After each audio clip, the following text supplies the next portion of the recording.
Okay, we have a Southwestern Industries vertical milling machine, model K3SX, serial number 072CK15497. This machine was new in 2007 and we're going to run it for you.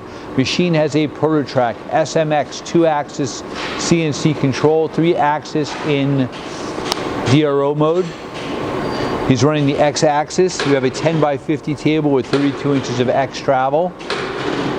Ball screws and motors on both the X and Y. That's your Y travel. Your Y is 16 inches across.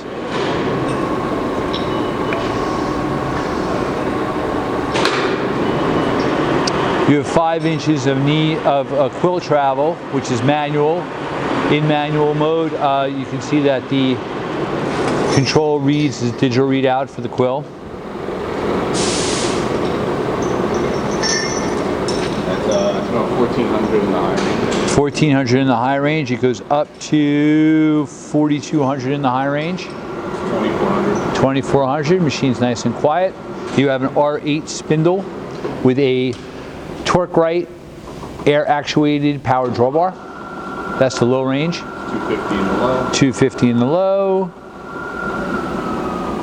You go down to 60 and up to 500. 120. That's 120 RPM. All right.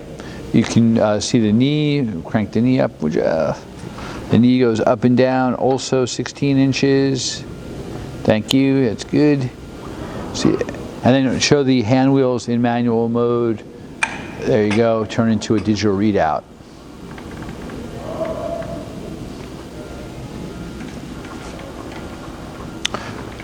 You have square ways on the saddle.